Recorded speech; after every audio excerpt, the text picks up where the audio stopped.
राम राम राम।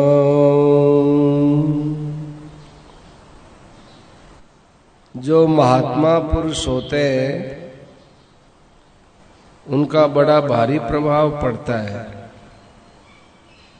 अपने यहाँ जो सत्संग की बातें होती है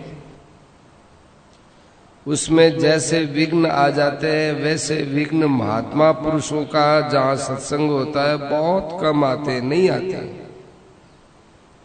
ये भी कहा जा सकता है कि नहीं आते।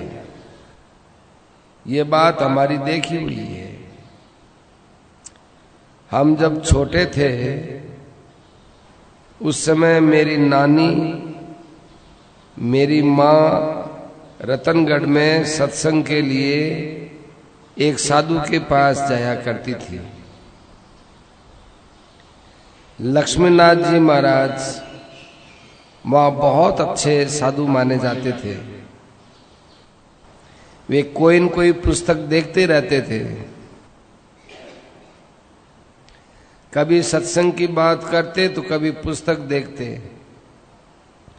कभी भजन ध्यान करते। मैं भी कभी कभी नानी जी के साथ जाया करता था।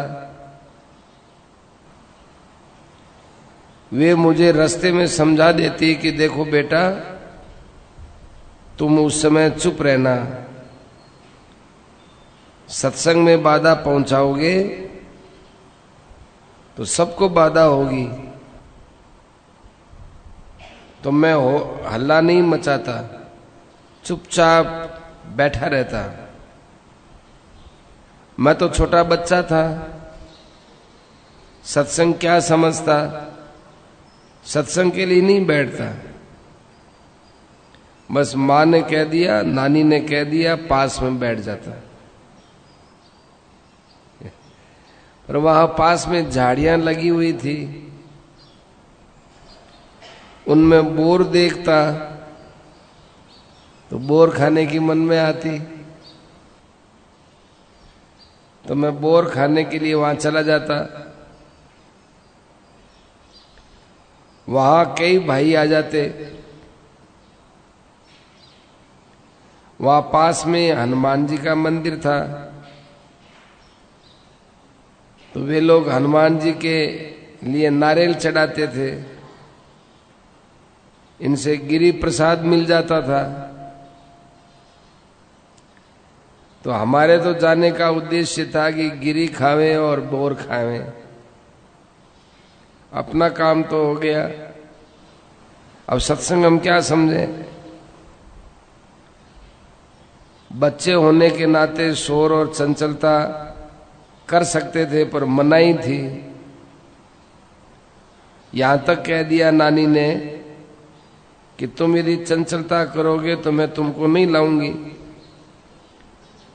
तब मैं सोचता कि चंचलता करेंगे तो बेर और गिरी नहीं मिलेगी। ये मेरे मन में लोभ था, इसलिए मैं वहां चुपचाप रहता। फिर जब समय अधिक होने लगता तो मैं सोचता कि अब घर जाऊं। तो मैं अपने नानी के कपड़ा पकड़कर खींचता, क्योंकि बोलने की मनाही थी। कपड़ा खींचने पर वे नाराज होती। मेरी नानी का कपड़ा खींचना और नाराज होना वे संत देखते। तो वे संत बोलते कि देखो लड़का जल्दीबाजी करता है, तुम चली जाओ। और फिर वे चली जाती। रास्ते में मुझे धमकाती कि मैं इसीलिए तुमको साथ में नहीं लाना चाहती हूं। वहां जाने के बाद जल्दीबाजी करती हो। तुमको तो सत्संग समझ में नहीं आता, लेकिन हम तो सत्संग समझते हैं। हमको सत्संग छोड़ा देते हो, चलो चलो लगाते हो। तो इस प्रकार मैंने वहां देखा, उन संत के प्रभाव से वहां कोई हल्ला गुल्ला नहीं करता। और यदि कोई हल्ला मचाता तो दूसरे आदमी इशारे से कहता कि हल्ला मत करो। महाराज को मालूम होगा तो ठीक नहीं होगा। कोई भी आदमी कहीं हल्ला करता रहा होता तो दूसरे लोग मना करते और बालकों को प्रेम से समझा देते। मैं ये देखता था हल्ला गुल्ला नहीं होता, कोई विघ्न अपने आप ही नहीं होता। इतनी बात कहने का मेरा मतलब है कि ये महात्माओं की एक अलौकिक शक्ति होती है, उनका प्रभाव पड़ता है। आप लोगों को ये समझना चाहिए कि जहां हल्ला गुल्ला हो रहा हो वहां किसी का प्रभाव काम नहीं करता, परंतु जहां महात्मा लोग होते हैं वहां उनका प्रभाव पड़ता है। वहां बच्चे भी हल्ला गुल्ला नहीं करते।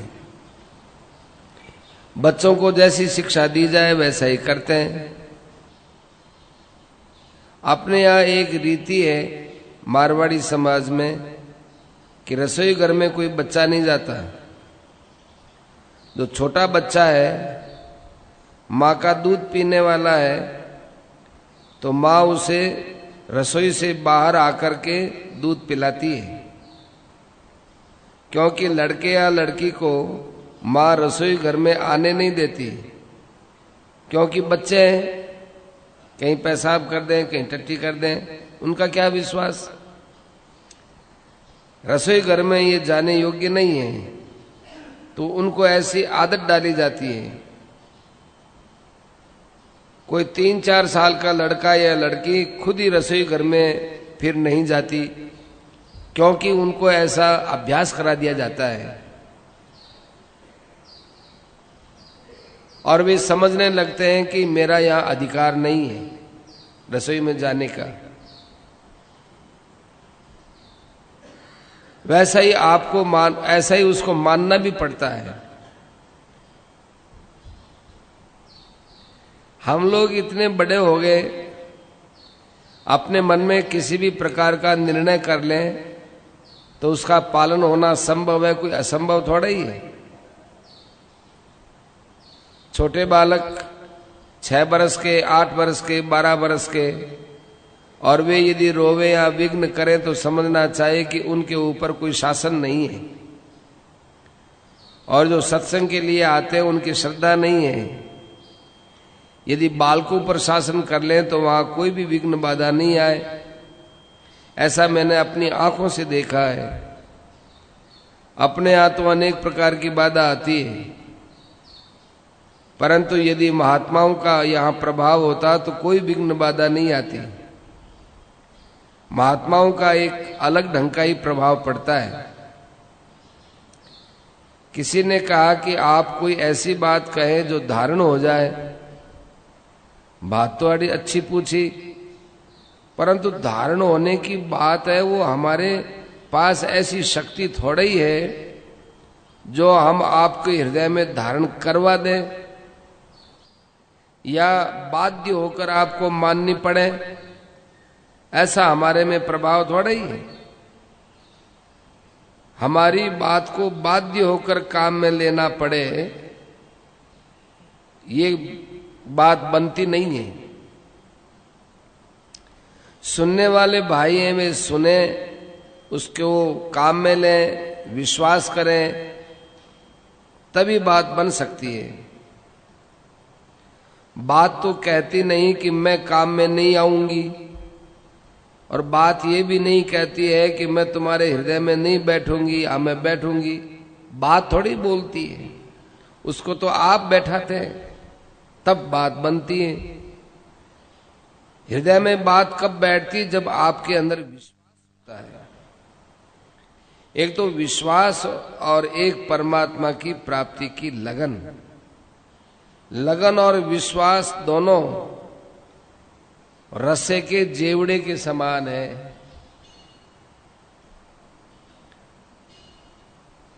बट दिया जाता है, उसमें 2 चीजें हैं, फिर उनको बट करके एक किया जाता है। ऐसे ही विश्वास और लगन दोनों के बट लगाना चाहिए। और यदि ऐसा नहीं करते हैं तो विश्वास की कमी है और या लगन की कमी है। मान लो हमारे कोई बीमारी हो गई, जिस वैद्य पर हमारा विश्वास है वो कहता है कि भाई ऐसा करो, वह वैसा बतलाता है, हम वैसा ही करते हैं, जरा भी भूल चूक नहीं करते कि यदि इतने बजकर इतने मिनट पर अमुक वस्तु के साथ ये दवाई देनी है, बतला दिया कि देखो ये मकर ध्वज है, शहद के साथ देना है। मान लो शहद नहीं है, तो क्या हम ये सोचते हैं कि शहद नहीं है तो क्या हुआ, इसे जल के साथ ही पिला दो? नहीं नहीं, वैद्य जी से पूछो, वैद्य जी ने तो शहद में देने के लिए कहा है, हम पानी के साथ देंगे तो कहीं नुकसान हो जाएगा। तो वे जाकर वैद्य जी के पास पूछते हैं कि वैद्य जी शहद नहीं है तो कैसे लें? तो ये एक उदाहरण है, क्योंकि आपके मन में विश्वास है कि यदि वैद्य जी के कहे बिना काम करेंगे तो हमारी बीमारी बढ़ जाएगी। इधर वैद्य जी पूछेंगे कि क्या आपने शहद में दवाई दी? कहते हैं जी शहद तो मिला नहीं, हमने पानी में दे दी। तो भाई तुमको पानी में देने का क्या अधिकार, किसके कहने से दिया? तो अपने पर जिम्मेदारी आती है, उसमें वैद्य जी क्या करेंगे? फिर वैद्य जी पूछता है कि कोई फुल्का वगैरह चुपड़ करके तो नहीं दिया, कि फुल्का वगैरह तो नहीं दिया, पर दोपहर के समय आज थोड़ी मिठाई आई थी, मिठाई दे दी। तब वैद्य जी कहते हैं कि जब तुम जान करके मारना चाहते हो तो ये मरेगा। इस प्रकार कहा जाता है कि जो कुछ भी हो व्यवहार में झूठ, कपट, बेईमानी, मनमानी ये नहीं करनी चाहिए। आप कहते हैं कि झूठ, कपट, बेईमानी तो मैंने नहीं की, किंतु एक आदमी को धोखा तो दे दिया, दगाबाजी तो हो गई, वह तो ज्यादा जुर्म का काम कर दिया। उसको क्या धोखा दिया? उसने कहा अपने यहाँ रुपयों की थैली रखी थी, उसे उठाकर हमने तिजोरी में रख दी, और उसने जाकर खोजी तो अपने चुप रहे और वो खोज कर चला गया। तो ये चोरी हुई क्या? हम इसमें मौन रहे, झूठ नहीं बोले, लेकिन दूसरों का रुपया तो हजम कर लिया, ये बहुत बड़ा जुर्म कर दिया। तो इस प्रकार से जो आदमी पाप करता है उसकी रक्षा बताओ कौन करेगा? इसी प्रकार से ये बात सुनी जाती है कि ऐसा करना चाहिए, वैसा नहीं करना चाहिए, और हम नहीं करते हैं, उसका दुरुपयोग करते हैं। उसमें कारण है विश्वास नहीं है। जिस विषय में हमारा विश्वास होता है उसमें हम कभी गड़बड़ नहीं करते। मान लो कोई खून का मामला हो और हम समय पर कचहरी पर न जाएं और हाकिम का हुक्म नहीं मानते तो हमको जेल हो जाएगी। इस भय से हम ठीक समय से 5 मिनट पहले हाजिर होते हैं। कहीं ऐसा न हो कि पुकार सुनाई न पड़े और आवाज देने वाला कह दे कि हाजिर नहीं है, इसलिए हम पहले से ही जाकर बैठ जाते हैं। पुकार होती है 4 घंटे बाद, तो हम पहले से ही तब तक बैठे रहते हैं, हुक्म के पालन में पाबंद रहते हैं, क्योंकि हमें विश्वास है यदि हम ऐसा नहीं करेंगे तो हमारा मुकदमा खराब हो जाएगा। पर यहाँ तो जन्म मरण का मुकदमा लगा हुआ है, लोगों को कोई डर ही नहीं लगता है, लोग समझ ही नहीं रहे हैं। ये जन्म मरण का मुकदमा मानव शरीर की पेशी में समाप्त तो हो सकता है, परंतु इस मुकदमे से कोई भय नहीं है।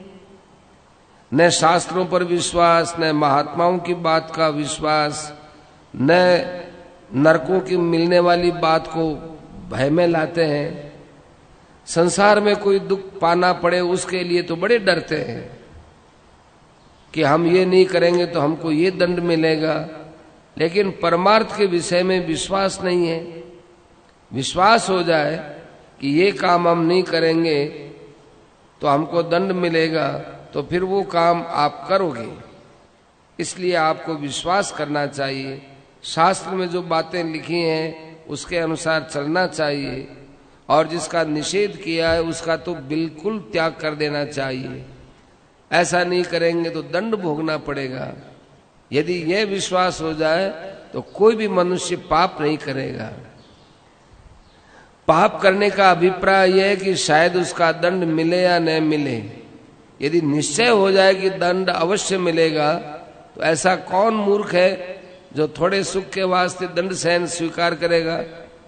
5 रुपए की चोरी करे और 6 महीने जेल जाना पड़े, ऐसा कौन मूर्ख होगा।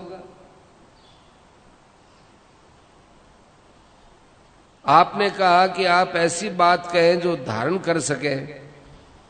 बात की तो ये शक्ति है नहीं धारण हो जाए।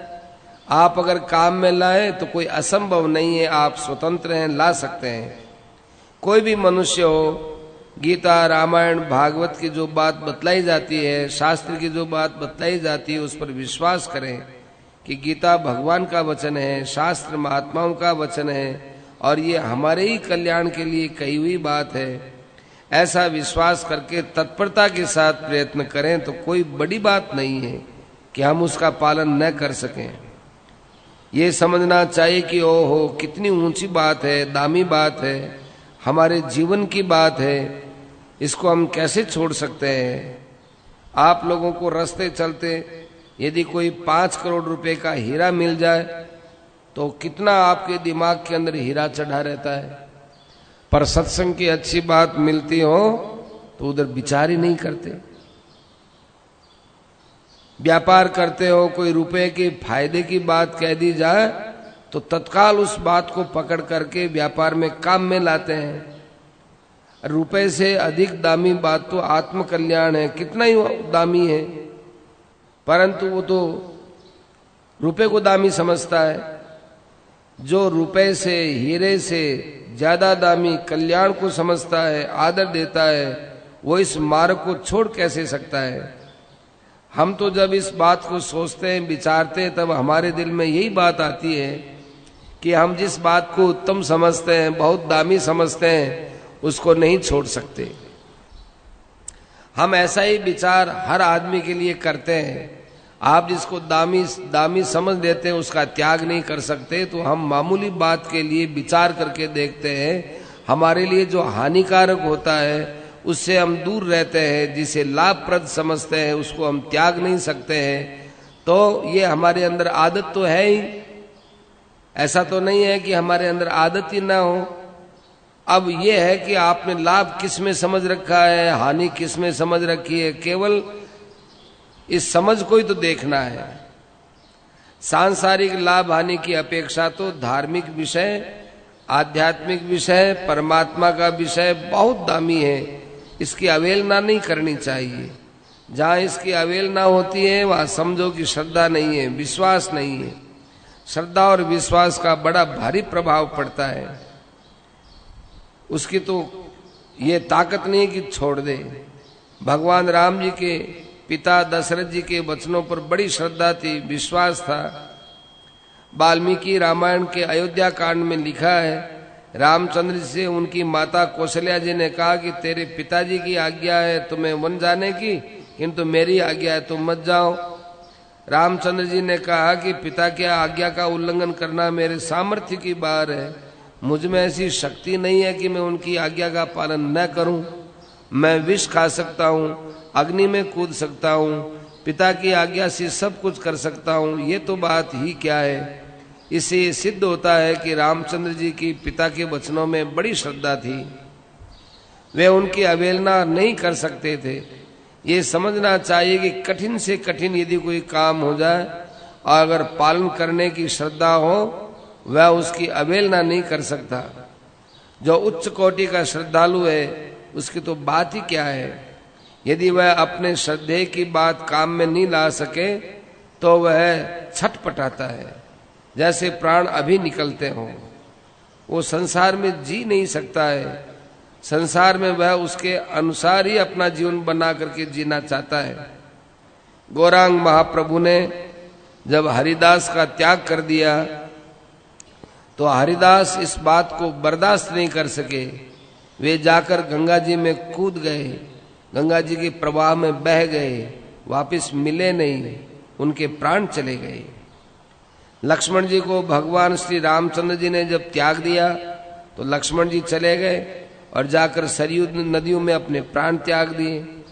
उन्होंने कहा कि जब भगवान राम के द्वारा मैं त्यागा गया हूं, अब मेरा संसार में रहने का क्या अर्थ है। यह प्रसंग वाल्मीकि रामायण के उत्तरकांड में है। तो उच्च कोटि के पुरुषों का जिनमें श्रद्धा और विश्वास होता है, उनके छोड़ने पर वे जी कैसे सकते हैं। और भी उच्च भाव वे होते हैं कि उसी वक्त उनके प्राण नहीं रह सकते। भरत जी महाराज का रामचंद्र जी के प्रति श्रद्धा और प्रेम था। राम के 14 वर्ष के वनवास की अवधि जब समाप्त हो गई तो भरत जी महाराज की राम जी के विरह में ऐसी दशा हो गई कि मरने की सी तैयारी हो गई। कोई जान करके मरने की बात नहीं है, परंतु अपने अंदर से अपने आप ही मृत्यु अच्छी सी लगती है, मरने की तैयारी होती है, जीने की इच्छा ही नहीं रहती। भगवान के विरह की व्याकुलता में वियोग के कारण उनके प्राण जाने की तैयारी हो गई। उन्होंने मरने के लिए हठ नहीं किया। यह नहीं कि अग्नि जला ले, अग्नि में प्रवेश कर ले, कि जहर खा ले, ऐसा कुछ नहीं किया। और अंदर में आया कि राम विरह सागर में है, भरत मगन मन होत, विप्र रूप धरि पवन सुत आई गयऊ जनुपोत। रामचंद्र जी का जो विरह है वह तो सागर है, उसमें भरत जी का मन है वो डूब गया। उस समय हनुमान जी उनके प्राणों को बचाने के लिए नौका के रूप से आए, ब्राह्मण का रूप धारण करके पहुंच गए। जैसे कोई आदमी डूबता हो, बचाने के लिए कोई नौका लेकर आ जाए और उसको बचा ले, तो ऐसे ही भरत जी विरह रूपी सागर में डूब रहे थे। प्राणों के जाने की तैयारी थी, हनुमान जी वहां पहुंच गए। नौका रूप थे हनुमान जी, बचा लिया। इससे ये समझना चाहिए कि भरत जी महाराज का भगवान में इतना प्रेम था, उनके वियोग को वे सह नहीं सके। 14 वर्ष तक का वनवास तो उन्होंने सहन किया, वह श्रद्धा के बल पर किया, क्योंकि राम जी ने स्वयं ने कहा था कि 14 वर्ष के बाद मैं आऊंगा। क्योंकि साथ साथ में श्रद्धा भी थी, पर श्रद्धा ने जब जवाब दे दिया, जवाब कैसे दे दिया कि 14 वर्ष तक तुम यहाँ रहो, 15वें वर्ष के पहले दिन ही आ जाऊंगा। भरत जी ने कहा कि 14 वर्ष की अवधि तो आज पूरी हो रही है, कल 15वां दिन लग रहा है, राम जी अयोध्या नहीं पहुंचेंगे तो मैं क्या करूं, मैं अपने प्राणों को रखकर क्या करूंगा, मैं किसी अग्नि में प्रवेश करूं, क्या करूं, जीने की इच्छा ही नहीं होती। भरत जी महाराज ने इस बात को स्वीकार कर लिया कि ठीक है, 14 वर्ष की तो अवधि है। भरत जी की भगवान की बातों पर श्रद्धा थी, आज्ञा का पालन किया। जब आज्ञा का पालन हो चुका, 14 वर्ष पूरे हो चुके, श्रद्धा भी पूरी हो गई, तब भरत जी किस आधार पर जिए। अब तक तो श्रद्धा के आधार पर जीवित थे, भगवान की आज्ञा का पालन करते थे। अब आज्ञा का पालन तो हो चुका, अब एक क्षण भी भगवान के बिना भरत जी कैसे रह सकते हैं। यह भरत जी का प्रेम था। यदि कहो कि इतनी भारी भरत जी की श्रद्धा थी तो रामचंद्र जी ने यह आदेश ही क्यों दिया। तो वाल्मीकि रामायण में लिखा है कि पिता ने अयोध्या का राज्य तुम्हें दिया है और मुझे वन का राज्य दिया है, तो तुम अयोध्या का राज्य करो। इस पर भरत जी ने वह बात नहीं मानी, क्योंकि उसका विरोध किया और कहा कि नहीं, आप लौट चलें, यदि नहीं चलेंगे तो मैं अनशन व्रत करके अपने प्राणों का त्याग कर दूंगा। यदि यह कहो कि यहाँ भरत जी की श्रद्धा कहाँ रही तो ठीक है। यहाँ ये समझना चाहिए कि भरत जी का भगवान राम में बड़ा भारी प्रेम था। प्रेम रक्षा करता है, इसलिए प्रेम के नाते इस व्यवहार का किया जाना उचित था। यदि कहें कि भरत जी हट क्यों किए, तो यह हट करने में स्वार्थ का त्याग है। राज्य को ठुकरा रहे हैं और चाहते हैं कि महाराज राज्य करें और मैं उनके चरणों की सेवा करूं, तो ये हट बुरा नहीं है। यह भरत जी का अलौकिक प्रेम है। इस प्रेम के कारण से आज्ञा का उल्लंघन करना दोष नहीं है। जैसी स्थिति में जैसा मौका मिले वैसा ही तो होना चाहिए। पद्म पुराण में लिखा है कि जब रामचंद्र जी ने सुना कि सीता को लेकर लोग अपवाद करते हैं, तो उन्होंने भरत जी से कहा, भरत तुम सीता को वाल्मीकि आश्रम में वाल्मीकि आश्रम के नजदीक में छोड़ के आ जाओ। भरत जी आज्ञा का पालन नहीं कर सके। वहां बतलाया गया कि आज्ञा का पालन नहीं करने से भरत जी मूर्छित हो गए। यहां आज्ञा का पालन करना उनके लिए बहुत कठिन हो गया, क्योंकि वे जानते थे कि सीता जी निर्दोष हैं। ऐसे निर्दोष सीता जी को वन में अकेले कैसे छोड़ें। और दूसरी बात, सीता जी का भगवान के साथ वियोग होगा। मेरा तो इस प्रकार से वियोग हुआ, उसमें इतना कष्ट हुआ, सीता जी को कितना कष्ट होगा, ये सब सोच करके भरत जी मूर्छित हो गए। बाद में रामचंद्र जी ने शत्रुघ्न से कहा कि तुम सीता को छोड़ आओ, तो यही दशा शत्रुघ्न जी की हो गई। फिर लक्ष्मण जी आए, उनसे कहा कि ऐ लक्ष्मण, मैं तुम्हें एक काम कहता हूं, उसका पालन करना पड़ेगा। लक्ष्मण ने सोचा कि क्या आवश्यकता पड़ गई वहां मेरी, मैं भगवान की आज्ञा का कब उल्लंघन करता हूं। किंतु भरत और शत्रुघ्न को मूर्छित देखकर बड़ा भय हुआ कि अरे ऐसी क्या बात कहेंगे, मेरे दोनों बड़े भाई, एक बड़े भाई एक छोटा भाई मूर्छित हो गया। रामचंद्र जी ने कहा, देख मैं तुम्हें शपथ दिलाकर कहता हूं, मेरी आज्ञा का तुम्हें अवश्य पालन करना होगा। लक्ष्मण जी थर थर कांपने लगे, ये क्या बात होगी। रामचंद्र जी ने निर्भीक होकर के कहा, सीता को लेकर संसार में मेरा लोकापवाद हो रहा है, मेरी निंदा हो रही है, जाओ सीता को लेकर वाल्मीकि आश्रम के पास छोड़ आओ। लक्ष्मण जी को भगवान के ये वचन बड़े कठोर मालूम दिए, पर उपाय क्या करें। भगवान ने शपथ दिला दी, आज्ञा का पालन तो करना ही होगा। तो लक्ष्मण जी ने ये काम किया। भरत और शत्रुघ्न मूर्छित हो गए, पर लक्ष्मण जी मूर्छित क्यों नहीं हुए। बात यह है कि भगवान राम जी ने पहले ही शपथ दिला के कह दिया कि मेरी आज्ञा का पालन करना होगा। भरत जी को और शत्रुघ्न को ऐसी शपथ पूर्वक आज्ञा नहीं दी थी। और दूसरी बात यह थी कि लक्ष्मण जी के साथ में सीता जी ने बड़ा भारी अनुचित व्यवहार किया था। इस कारण वे ऐसा व्यवहार सीता जी के साथ कर सके, नहीं तो नहीं कर सकते थे। लक्ष्मण जी पर जो संदेह किया सीता जी ने, मरम वचन जब सीता बोला, तब ये लक्ष्मण जी के प्रति सीता जी ने बड़ा अनुचित व्यवहार किया। इस बात को भगवान ने भीतर में ध्यान में रख करके लक्ष्मण जी के द्वारा ही छुड़वाना अच्छा समझा। जब मारीच को मारने के लिए राम जी गए, उस बीच मारीच ने राम जी की आवाज में, भाई पर संकट कभी आ ही नहीं सकता है। उस समय सीता जी ने बड़े कठोर वचन कहे कि अच्छा तू चाहता है कि तेरा भाई तो मर जाए, तो मैं सीता को अपने घर में रख लूं, मैं अपने प्राणों का त्याग कर दूंगी, पर तेरे या भरत के साथ में कभी नहीं रहूंगी।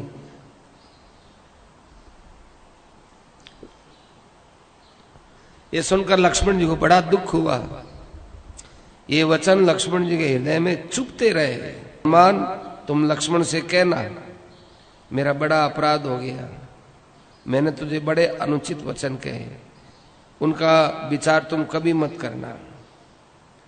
इस प्रकार के वचन जब आकर के हनुमान जी ने लक्ष्मण जी को सुनाया, तो लक्ष्मण जी का मन हल्का हो गया। फिर भी लक्ष्मण जी अपने हृदय को कठोर बनाकर राम जी की आज्ञा लेकर सीता को वाल्मीकि आश्रम के पास रोते रोते छोड़ आए। परंतु भरत और शत्रुघ्न तो ऐसा नहीं कर सकते थे। अपने स्वामी की आज्ञा पालन क्यों नहीं कर सकते थे? क्योंकि सीता के व्यवहार से भरत और शत्रुघ्न कभी भी लक्ष्मण के समान दुखी नहीं हुए थे, इसलिए वे मूर्छित हो गए। लक्ष्मण जी इसलिए मूर्छित नहीं हुए कि सीता के व्यवहार से भी बहुत खिन्न भी हो गए थे। अपने स्वामी की आज्ञा का पालन न करने पर या तो भरत और शत्रुघ्न जैसी दशा होती है, या कम से कम लक्ष्मण जैसी दशा तो होनी चाहिए। लक्ष्मण ने आज्ञा पालन तो किया, परंतु रोते हुए किया, दुखित हृदय से पालन किया, क्योंकि आज्ञा अनुचित थी। वह समझते थे कि सीता कितनी पवित्र है, शुद्ध है, और इनको वन में छोड़ना उचित नहीं है। परंतु इधर राम जी का भी विचार बड़ा ऊंचा था। वे सोचते थे कि मेरा और सीता का वियोग तो कभी संभव ही नहीं है। मेरी प्रजा जिस काम को नहीं चाहती है वो काम नहीं करना चाहिए। ये राजाओं में एक आदर्श स्थापित करने के लिए मुझे ये व्यवहार करना चाहिए।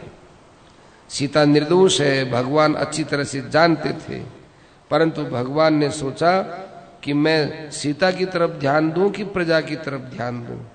एक राजा होने के नाते मुझे प्रजा की तरफ ध्यान देना चाहिए, क्योंकि राजा प्रजा का होता है, किसी व्यक्ति का नहीं होता। उनका ये सिद्धांत था कि जिस किसी प्रकार से प्रजा को संतोष हो वही काम करना चाहिए। सीता की तो बात ही क्या है, प्रजा के लिए तो वे अपना प्राण त्याग कर सकते हैं, सब कुछ त्याग सकते हैं। इसलिए जब भी जहां का शासन अच्छा होता है, प्रबंध बढ़िया होता है, वहां यही कहा जाता है कि भाई वहां तो राम राज्य है। राम के राज्य में वहां जैसा होता था वो दिखलाया गया कि जब श्रद्धा होती है तब ऐसा व्यवहार होता है। श्रद्धा होने पर मनुष्य सब कुछ कर सकता है। भरत जी का भगवान राम के प्रति बड़ा प्रेम था, मगर साथ में बड़ी भारी श्रद्धा भी थी। इसलिए भरत जी भगवान से एक पल भी अलग नहीं रहना चाहते थे, किंतु भगवान की आज्ञा हुई, कर्तव्य समझे, वे 14 वर्ष तक भगवान से अलग रहे। और उसके बाद में जब भगवान मिले हैं, फिर भरत जी सदा राम जी के भगवान के पास ही रहे। शत्रुघ्न जी भी लवणासुर को मारने चले गए, और जब अश्वमेध यज्ञ हुआ तो घोड़े की रक्षा के लिए भी चले गए, और लक्ष्मण जी अपने पुत्रों को राज्य देने के लिए चले गए, किंतु भरत जी तो सदा भगवान के चरणों में रहे। भरत जी का बहुत उच्च कोटि का भाव था।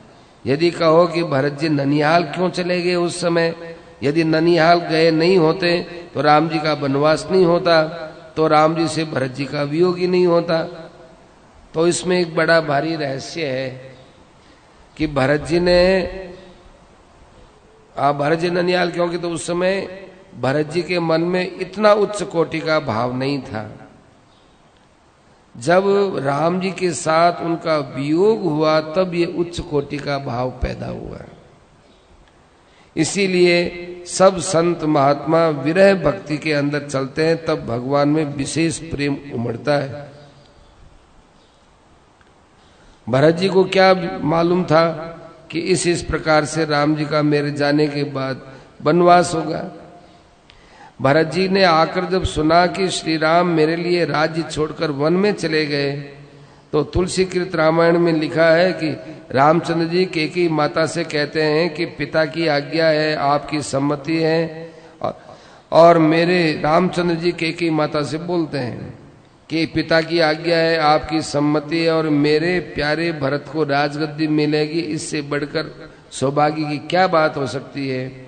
रामचंद्र जी के इन शब्दों ने भरत जी को बहुत प्रभावित किया। राम जी का और भी जो व्यवहार है वो भी भरत जी को प्रभावित करने वाला है। इस वास्ते भरत जी महाराज का भाव बदल गया।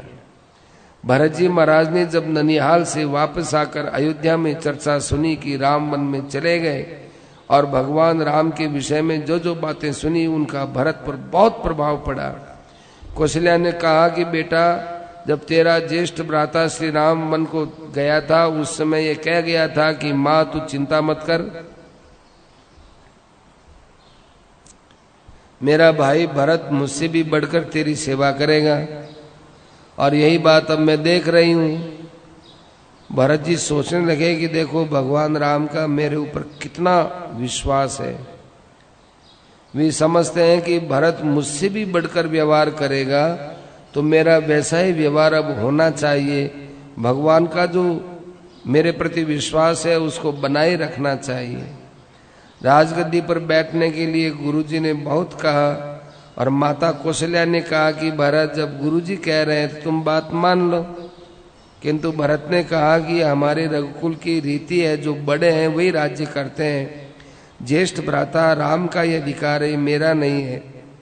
मुझे राजा बनाने से न मेरा हित है, न आप लोगों का है, न प्रजा का है। आप लोग जो कुछ भी कहते हैं मेरे हित की बात कहते होंगे, लेकिन मुझे हित दिखता ही नहीं है, और ये बात मेरे समझ में ही नहीं आती है। इसलिए मैं आपकी बात को काम में नहीं ला सकता। इसे मानने में मैं लाचार हूं, मेरा अपराध समझकर क्षमा करो। कैसा भरत का भाव! भगवान रामचंद्र जी का बर्ताव सुन सुन करके भरत के भाव उच्च कोटि में बदलते चले गए। जब कोई भरत जी को साधु साधु, सब कोई भरत जी को साधु साधु कहने लगे, और ये प्रसिद्ध हो गया, यदि भरत जी का जन्म नहीं होता तो भगवान के प्रेम भाव को संसार में कौन प्रकट करता। भरत जब भरद्वाज ऋषि के आश्रम में गए तब भरद्वाज ऋषि ने कहा कि भरत तुम बड़े धन्य हो, आज मेरा आश्रम पवित्र हो गया। सारी दुनिया भगवान को भजती है और राम तुमको भजते हैं।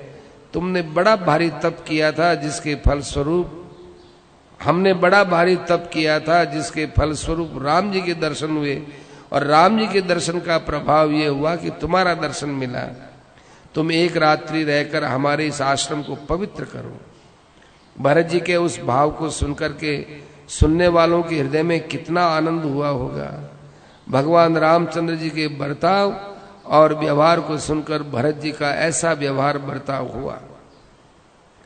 रामचंद्र जी ने कैकेयी के प्रति कितने मधुर और प्रेम के वचन कहे, जिससे सुनकर कैकेयी का हृदय भले ही न बदला हो, परंतु जिसके हृदय में थोड़ा भी प्रेम श्रद्धा का भाव है उसका हृदय बदल ही जाता है। सुना जाता है कि बाद में भरत के बर्ताव को देखकर कैकेयी का भी हृदय बदल गया था। अध्यात्म रामायण में आता है, जब चित्रकूट में सब कोई मिलने गए तो कैकेयी ने एकांत में भगवान राम से पश्चाताप करते हुए कहा कि मुझसे बड़ी भारी गलती हुई जिस कारण तुम्हें वन में आना पड़ा।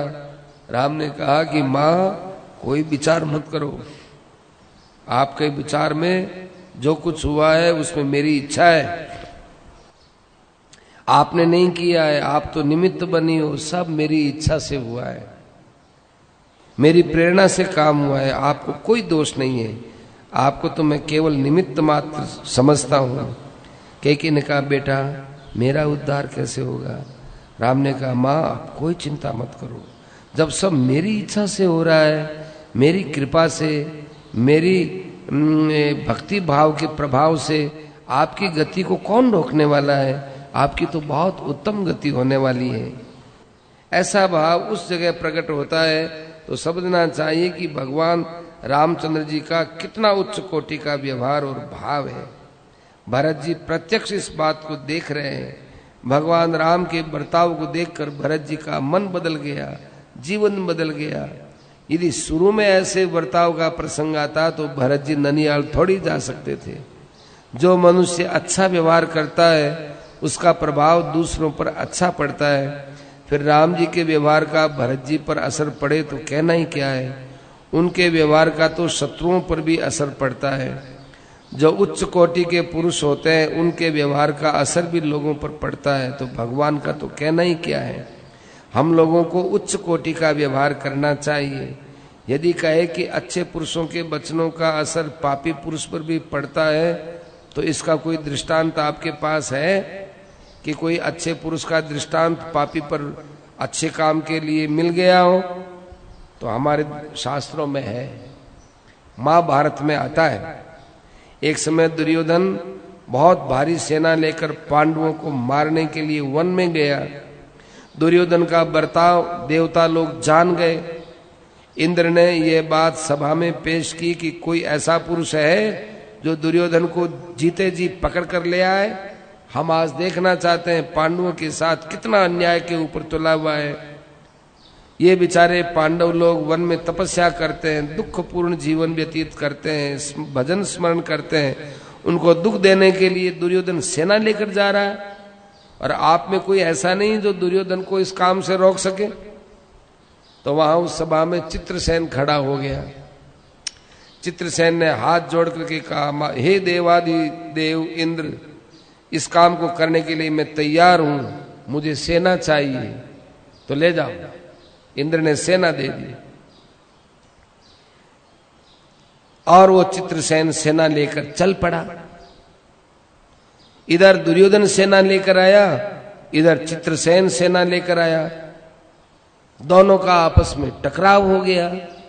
दुर्योधन की सेना को चित्रसेन की सेना ने ध्वस्त कर दिया और जाकर दुर्योधन को बांध लिया। थोड़े बहुत सैनिक बचे हुए थे, वे अपना प्राण बचाकर इधर उधर भाग गए।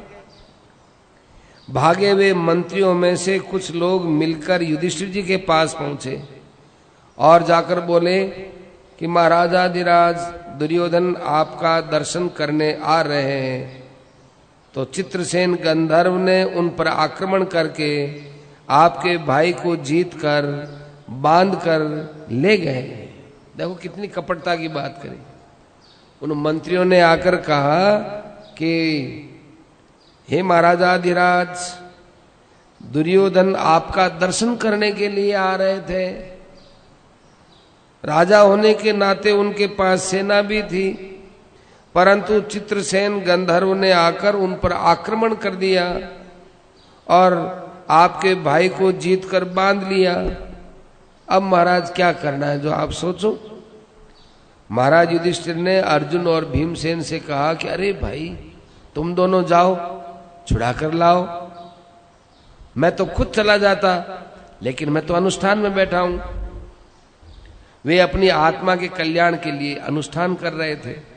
युधिष्ठिर महाराज, भीम ने कहा कि भाई साहब मरने दो ना मरने दो, ऐसी क्या बात है, दुर्योधन आपका दर्शन करने के लिए आएंगे। ये सब कपट की बातें हैं। यदि चित्रसेन गंधर्व उनको पकड़ लिया, मारता है तो मरने दो। युधिष्ठिर बोले, इस विषय में विचार करने की आवश्यकता नहीं है भीमसेन, ये तो केवल मेरी आज्ञा का पालन करना है, विचार मत करो।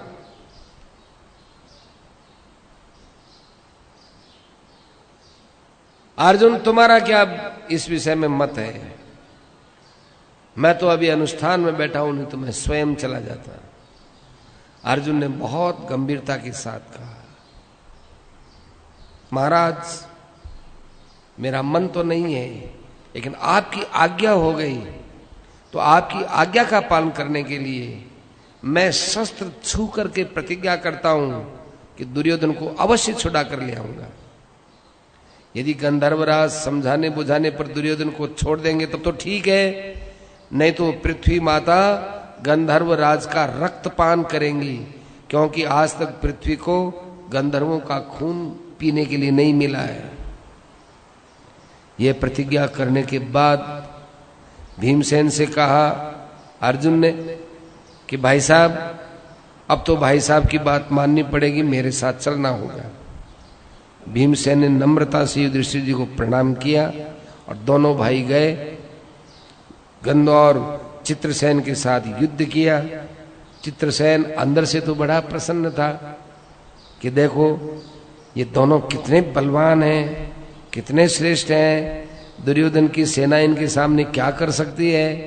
पर ऊपर से उन्होंने क्रोध दिखाया, खूब लड़ाई की, इन्होंने भी खूब शस्त्र अस्त्र चलाए और अंत में वे दुर्योधन को छुड़ा लाए और ला करके युधिष्ठिर के सामने खड़ा कर दिया। जैसे दुर्योधन बलि का बकरा हो, वह जमीन कुरेदने लगा और गर्दन नीची करके विचार करने लगा कि इस जीने से तो मेरा मरना अच्छा है। अरे जिनको मारने जा रहा था वो मुझे आज बचा रहे हैं, उनके सामने देखो मेरी क्या हालत है। उसको बहुत बुरा लगा। युधिष्ठिर जी ने कहा, युधिष्ठिर जी ने देखा कि इसको बहुत शर्म आ रही है, ये लज्जा से गड़ा चला जा रहा है। तो युधिष्ठिर ने कहा कि देखो भाई दुर्योधन, तुम्हारे भाई लोग तुम्हें खोज रहे हैं, तुम्हें उनके पास चला जाना चाहिए। दुर्योधन बड़ा ढीठ था, वो वहां से ढीठ पड़े से यूं ही ढिठाई से वहां से रवाना हो गया। वहां देखा कि कोई नहीं है, तब दुर्योधन ने निश्चय कर लिया कि भाई अब तो अनशन व्रत करके प्राणों का त्याग कर देंगे, अब जीवन में कभी पांडवों से लड़ूंगा नहीं। तो उसको खोजने के लिए इधर उधर से दुशासन और कर्ण भी सब आ गए और बोले, अरे दुर्योधन, आपको किसने छुड़ाया? आप तो बांध लिए गए थे। दुर्योधन ने बड़े शर्मिंदगी के साथ कहा, क्या बताऊं भाई दुशासन, कर्ण, मुझे तो पांडवों ने छुड़ाया। पांडवों ने? तो क्या हो गया? इतनी शर्म की क्या बात है? पांडवों को मारने के लिए जा रहा था और उनका व्यवहार देखो, मुझे उन्होंने गंधर्वों से छुड़ाया, तो क्या हो गया? मुख पर क्या लज्जा शर्म की बात आती है? पांडवों का कर्तव्य था, आप राजा हो, वे आपकी प्रजा है, उनका धर्म है, वे राजा की तरह आपकी मदद करें। लज्जा की क्या बात है? शर्म की क्या बात है? मैंने तो निश्चय कर लिया कि अब पांडवों के साथ युद्ध नहीं करूंगा, अपने प्राणों का त्याग अनशन व्रत के द्वारा कर दूंगा। अब मैं संसार में मुंह दिखाना लायक नहीं हूं, कम से कम पांडवों के सामने तो बिल्कुल ही नहीं हूं। वे मेरा कितना उपकार करते हैं और मैं उनका अपकार पर अपकार किए जा रहा हूं। दुनिया मुझे क्या कहेगी, मेरे मुंह पर थूकेगी, क्या करूं? ऐसा भाव था। उसने कहा नहीं, क्यों अनशन पर बैठे हो? वो नहीं माना, अनशन करने बैठ गया। जब वो दुर्योधन आंख बंद करके यूं बैठा तो उसको नींद की झपकी आई। उसको नींद की झपकी आई और झपकी में स्वप्न आया। स्वप्न के अंदर देखता है राक्षस लोग आए और कहने लगे, अरे ओ दुर्योधन, तुम तो हमारे राक्षसों की तरफ से इस संसार में भेजे गए थे, संसार में राक्षस भाव को बढ़ाने के लिए भेजे गए थे। आज तुम ये पांडवों से न लड़ने की प्रतिज्ञा कर अनशन करके प्राण त्यागने की बात कैसे सोच रहे हो? तुमको तो पांडवों के साथ युद्ध करना चाहिए। ऐसे उसको सपना आया। उसके बाद उसकी आंख खुली। आंख खुलने पर अपने स्वप्न की बात कह डाली। लोगों ने कहा, हाँ ये तो बात ठीक है, हम तो आपको पहले ही कह रहे थे। बहला फुसला कर फिर वैसा ही कर दिया। कहने का अभिप्राय यह है कि ऐसे नीच पाखंडी पापी दुर्योधन पर भी महाराज युधिष्ठिर के बर्ताव का कैसा असर पड़ा। पूछो दुर्योधन से कि कभी जीवन में तपस्या करने की, एकांत में बैठकर भजन करने की मन में आई? युधिष्ठिर के बर्ताव से ही आई। अच्छे व्यवहार का असर असुरों पर भी पड़ता है, इसलिए हमें सब लोगों के साथ अच्छा बर्ताव करना चाहिए।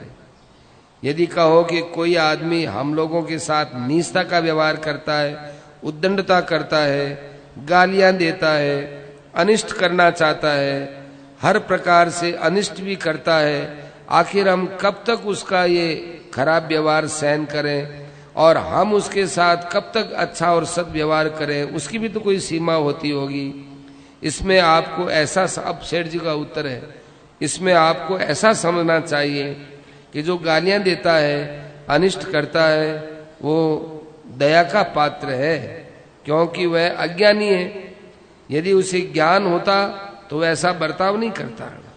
आप लोगों को उस पर ऐसी दृष्टि नहीं रखनी चाहिए बदला लेने की। वह दया का पात्र है, उस पर तो दया करो। आपका कोई लड़का पागल हो जाए और पागल होकर के लोगों को गालियां दे, किसी पर पत्थर फेंके, किसी का सिर फोड़ने दौड़े, किसी का अनिष्ट करने चला जाए, तो क्या आप उस लड़के का गला घोट दोगे? उसको मार दोगे? आपको दया ही तो करनी पड़ेगी। आप समझ लो ये पागल है। यदि कोई बीमार आदमी हो और सन्निपात में आ गया हो और अंड बंड बोलना चाहता हो, वैद्य को भी गाली निकालता हो, घर में आए हुए वैद्य को मारने दौड़ता हो, तो क्या वैद्य उसको जहर दे के मार देगा? वैद्य समझता है बेचारा ये प्रमादी, ये बेचारा परवश है, ये अज्ञानवश ऐसा करता है। इसलिए उस अज्ञान के अंदर किए हुए व्यवहार को वैद्य बुरा नहीं मानता है। ऐसे ही अज्ञान के वशीभूत हुए किसी व्यक्ति के व्यवहार को हमें देख करके उसका प्रतिकार नहीं करना चाहिए। यदि आप समझते हैं कि वह जो गाली देता है, मारने दौड़ता है, अन्याय करता है, तो तुम भी उससे प्रतिकार करते हो, तो तुम भी उसके बराबर के होगे। लोग तुमको वैसा समझते हैं क्या? लोग तुमको अच्छा समझते हैं। तुम अच्छे पुरुष हो तो तुमको अच्छा व्यवहार करना चाहिए, तुमको तो उसके साथ साधुता का बर्ताव करना चाहिए। एक आदमी अगर नीच कार्य करता है तो हमें भी उसके समान नीच कार्य पर उतरना चाहिए? गलत बात है। एक आदमी हमको गालियां दे तो बदले में हम भी गालियां देंगे, तो उसमें हमारे में क्या अंतर हुआ? गालियां देने से जबान गंदी होगी। वह आदमी तो अपने अज्ञान से जबान गंदी कर रहा है और हम भी उससे बुरी शिक्षा ले रहे हैं और हम भी हमारी जबान को गंदा कर रहे हैं। जो आदमी समझदार होता है वह उसके साथ अच्छा व्यवहार करता है, बुरा व्यवहार नहीं करता। कोई बुरा व्यवहार करता है उसके साथ जो अच्छा व्यवहार करे वो श्रेष्ठ पुरुषों में माना जाता है। सबसे उत्तम पुरुष वही है जो अपने बुराई करने वालों के साथ भी अच्छा करे।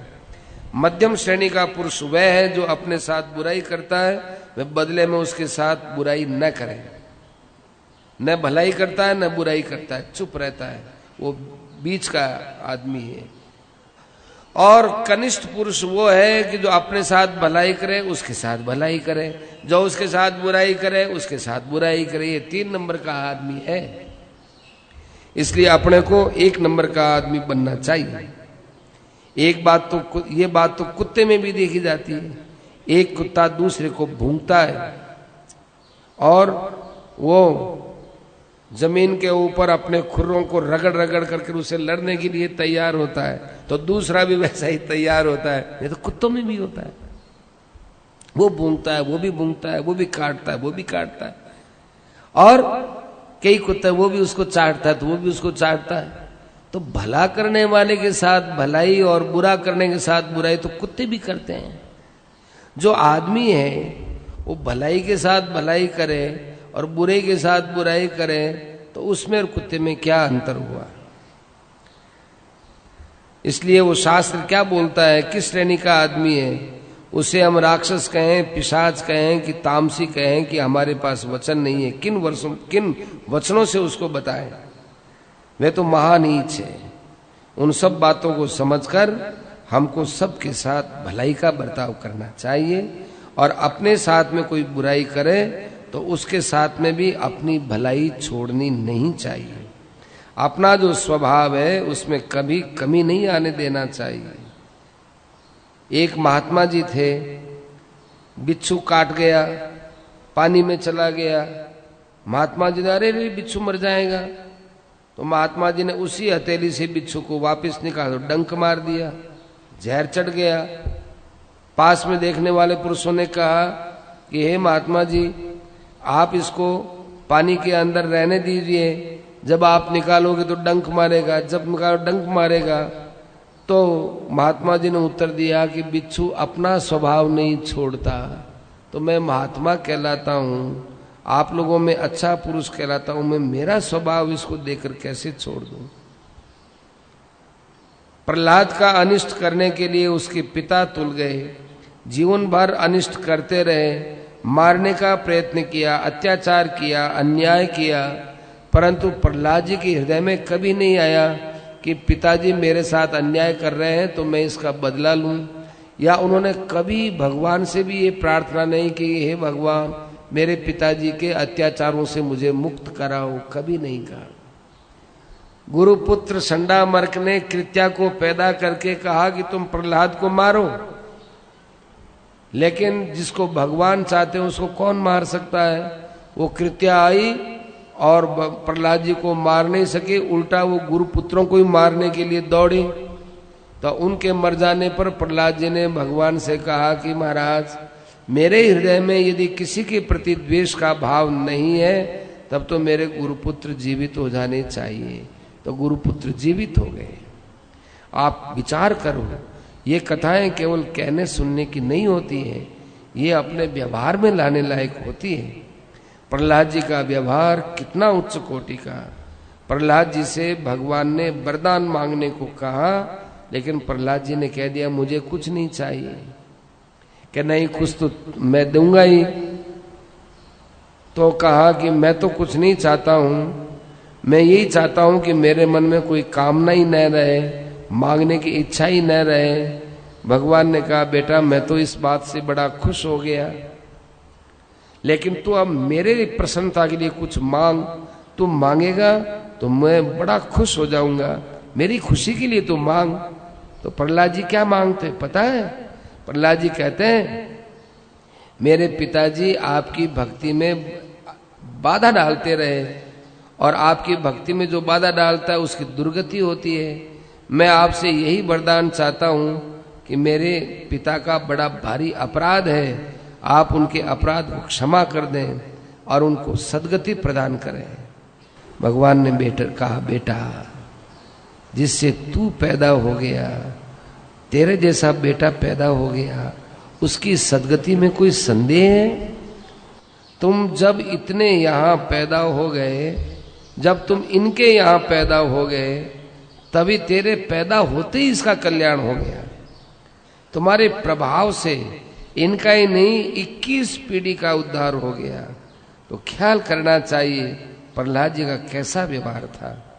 आखिर प्रहलाद और हिरण्यकश्यप का तो पिता पुत्र का पारिवारिक संबंध था। आप भी अपने परिवार में कोई कैसा भी व्यवहार करता हो, मन के प्रतिकूल करता हो, उसके प्रतिकूल व्यवहार को मत देखो और आप बड़े प्रेम से उनके साथ भलाई का और अपनी तरफ से जितना हो उनको खुश करने का, उनको सुख देने का प्रयास करना चाहिए। मेरी सब बातों का कहने का यही आशा है।